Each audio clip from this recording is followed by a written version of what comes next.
Oke, kita akan buka ya dalam kitab Yunus. Yunus pasal 1 ayat 1. Yunus pasal 1 ayat 1. Yunus mengingkari atau istilahnya itu menolak ya, atau menyangkal panggilan Tuhan. Datanglah firman Tuhan kepada Yunus bin Amitai demikian. Jadi datanglah firman itu berarti Allah masih berbicara, Allah masih mencintai, Allah masih memberikan hatinya kesetiaan, dan terus Allah akan membimbing bangsa Israel untuk kembali kepada Tuhan sebagai Allah mereka. Datanglah firman Tuhan kepada Nabi Yunus bin Amitai demikian. Yang kedua, bangunlah, pergilah. Jadi bangunlah, pergilah ke Niniwe, kota yang besar itu, berserulah terhadap mereka, karena kejahatannya telah sampai kepadaku. Jadi Tuhan memberikan seorang nabi supaya menyatakan, memberitakan apa yang akan Tuhan lakukan kepada orang-orang di Niniwe, yaitu kebinasaan, penghakiman, dan penghukuman. Ya, di Niniwe itu kita akan belajar ini. Nah, perhatikan baik-baik ayat yang ketiga. Tetapi Yunus bersiap untuk apa?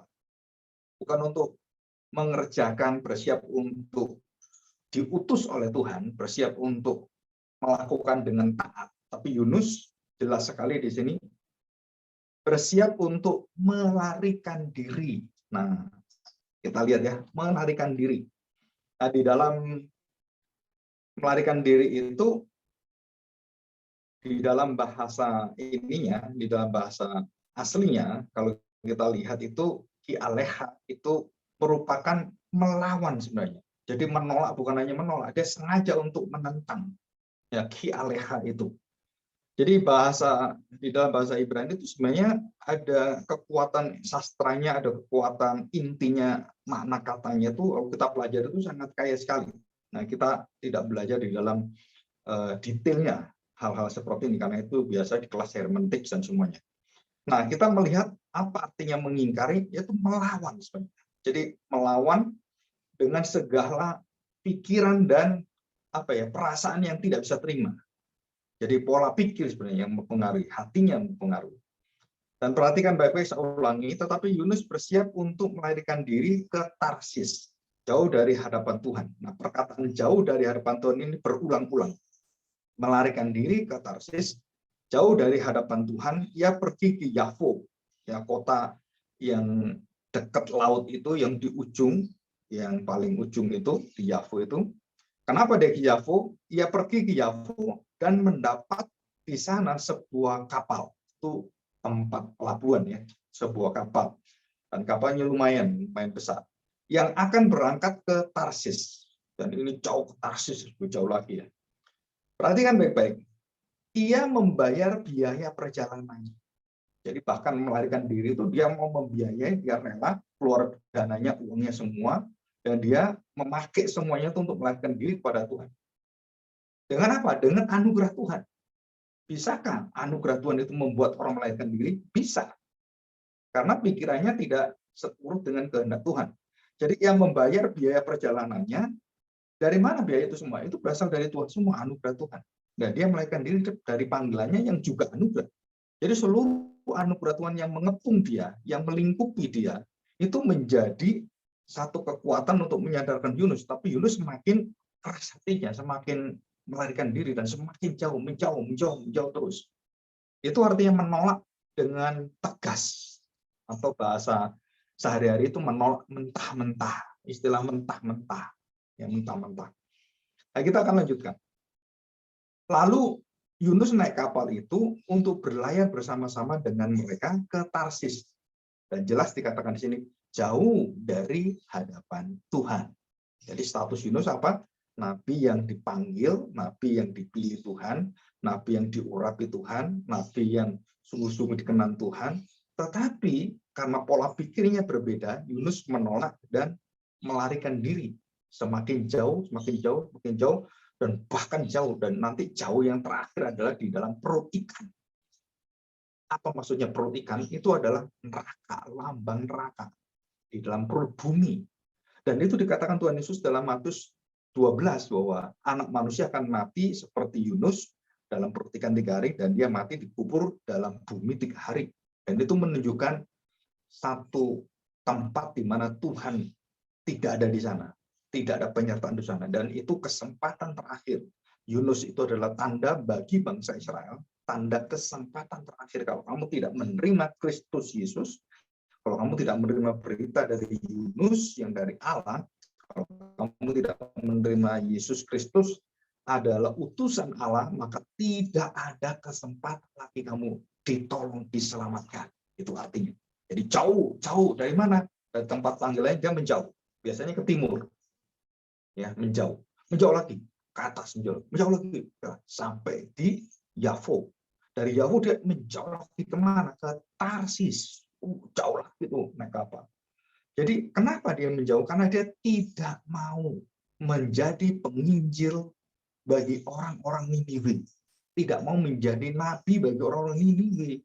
Kenapa ini bangsa biadab, bangsa yang kurang ajar?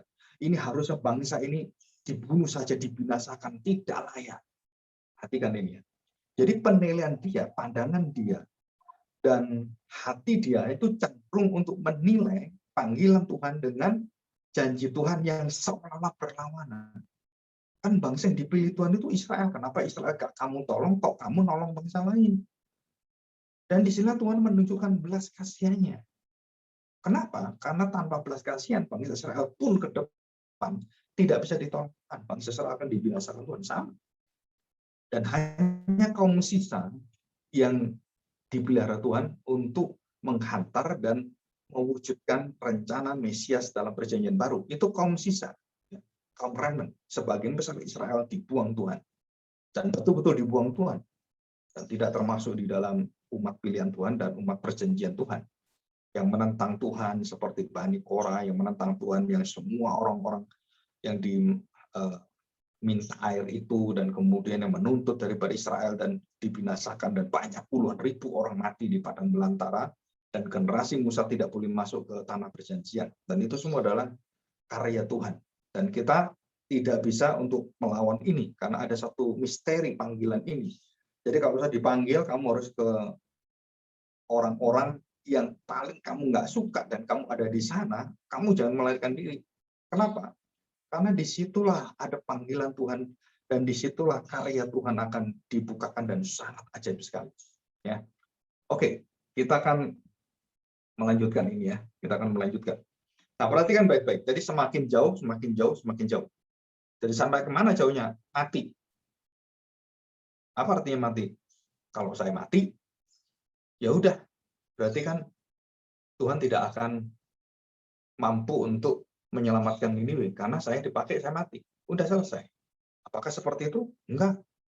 Kasih Tuhan dan kesetiaan Tuhan itu tidak pernah bisa dihalangi, bahkan sampai maut pun, kematian. Dan Yunus ditolong Tuhan dengan luar biasa. Dan kita harus ingat, kalau kita melarikan diri dari panggilan Tuhan, dari jabatan-jabatan yang Tuhan berikan kepada kita, yang harus kita emban menjadi seorang penginjil, menjadi seorang misionaris, jangan pernah engkau melarikan diri.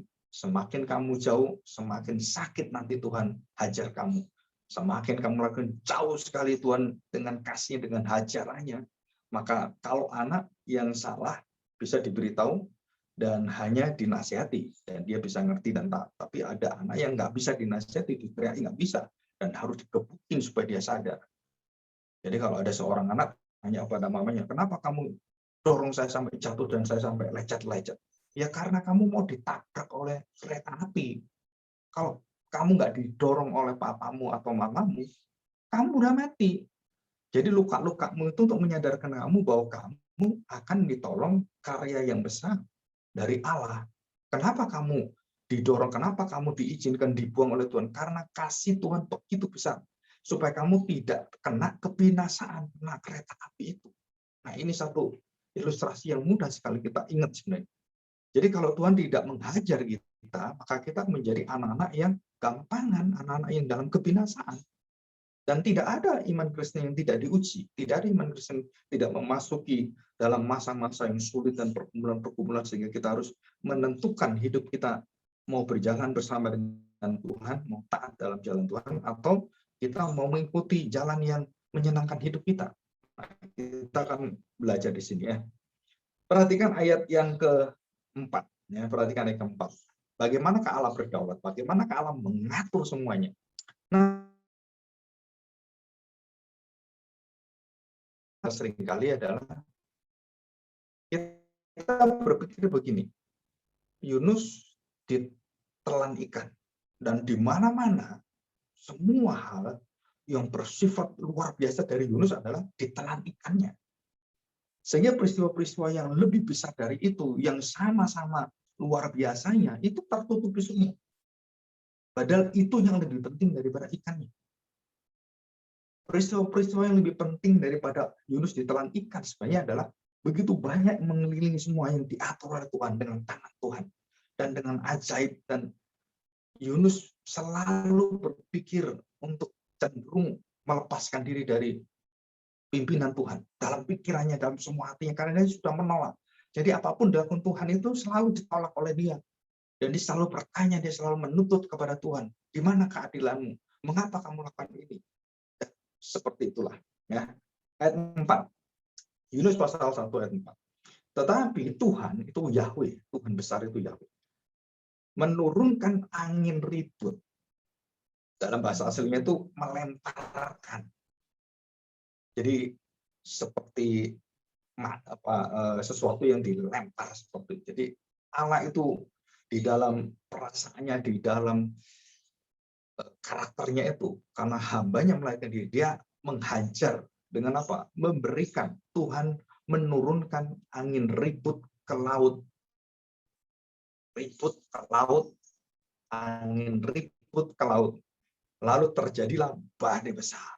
Ya, terjadilah badai besar. Kita masih ingat rumah didirikan di atas batu dan rumah didirikan di atas pasir.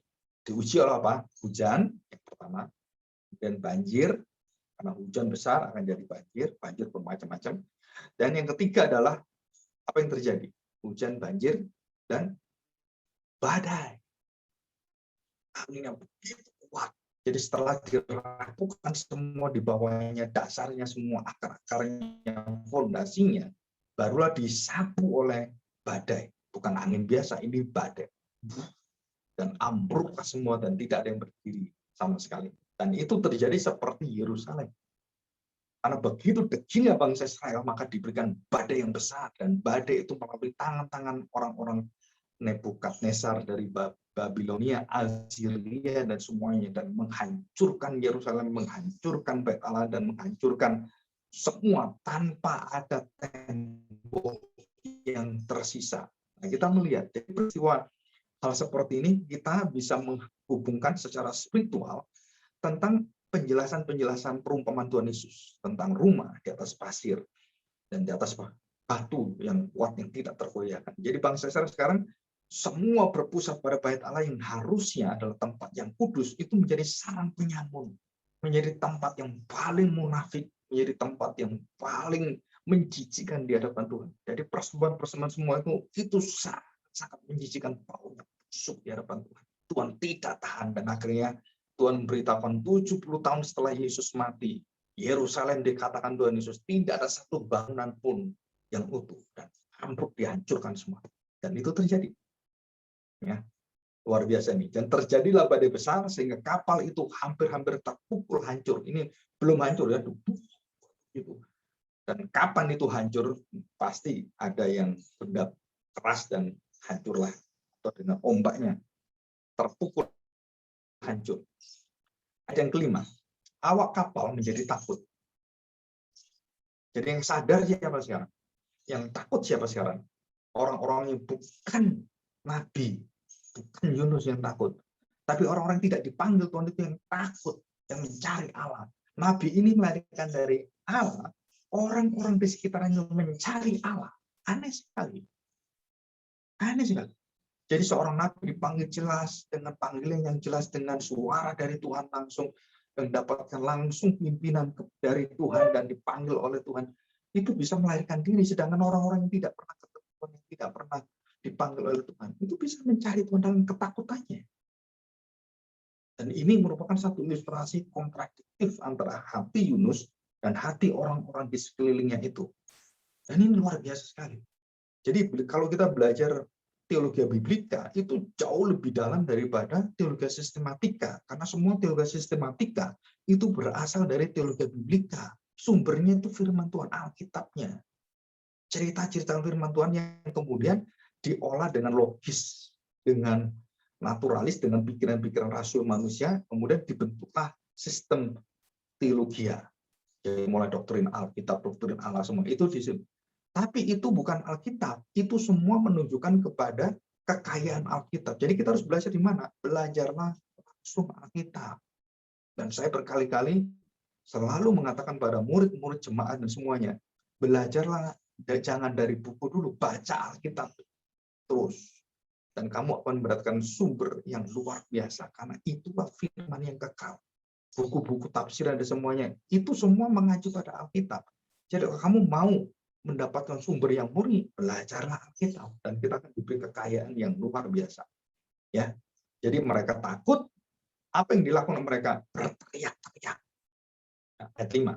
Awak kapal menjadi takut, masing-masing berteriak-teriak. Kepada siapa? Allahnya. Sedangkan Allah mereka adalah kayu-kayu yang tidak bisa dengar, nggak bisa melihat. Walaupun punya mata, walaupun punya telinga, yang terlihat jelas ada bendanya yang dibuat oleh tangan manusia sendiri dan disembah-sembah sendiri, dan kemudian mereka berteriak-teriak kepada Allah mereka. Allah siapapun dia panggil yang ada di sana. Ya Ma'al, Bor, dan kemudian Baal, pokoknya semua Allah, Molok. Mereka panggil aja semua, pokoknya sebisanya Allah mereka. Nah, Allah-Allah yang dibentuk mereka, yang dipanggil mereka adalah Allah yang tuli, bisu, dan buta. Tak bisa melihat. Sedangkan Allah yang tidak berwujud dalam roh kita berdoa, kita bersyukur, kita berteriak kepada Dia, Dia mendengar. Walaupun wujudnya tidak ada. Nah, inilah Allah yang benar. Allah yang akan memberikan kepada kita satu iman yang bukan berdasarkan apa yang kamu lihat, tetapi berdasarkan apa yang kamu dengar, yang kamu percaya.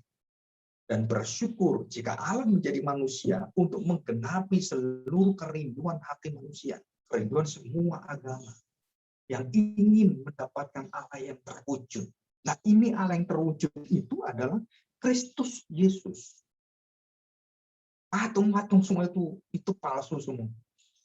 Nah, Kristus Yesus yang mewujudkan diri adalah mewujudkan kerinduan dari seluruh kepercayaan, semua orang-orang yang di dalam hatinya mencari Allah, dan seluruh moralitas, semua menunggu wujud Allah yang nyata, yang berbicara, yang berjalan, yang mengajar, memberikan contoh, memberikan jalannya, memberikan teladannya, memberikan emosinya, memberikan perasaannya, pola pikirnya, semua dituliskan dalam perjanjian baru.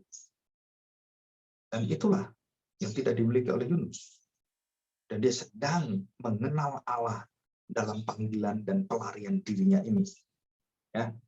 Dan perhatikan baik-baik. Mereka berteriak-teriak mencari Allahnya. Dan mereka membuang ke dalam laut segala muatan kapal itu untuk meringankannya. Jadi supaya tidak gampang terguling itu harus dibuang semua. Dan itu aturannya. Tapi tidak menjamin bahwa kapal itu kemudian selamat. Tapi minimal meringankan. Jadi apapun dibuang. Orang, waduh ini kan barang saya yang paling baik. Ini saya taruh di sini nanti nggak peduli, buang semua. Itu menunjukkan apa? Sebenarnya apa? Menyangkali diri dan lepaskan semuanya dan buang ke laut. Lepaskan jalanmu, lepaskan seluruh daripada cita-citamu ke depan dan ikutlah aku. Dan kamu akan mendapatkan cita-cita Kristus yang baru menuntun hidupmu. Dan cita-cita yang belum pernah kamu nikmati, kamu akan mendapatkan itu. Dan ini adalah keindahan. Keindahan apa? Keindahan di dalam perjalanan mengiring Tuhan. Jadi,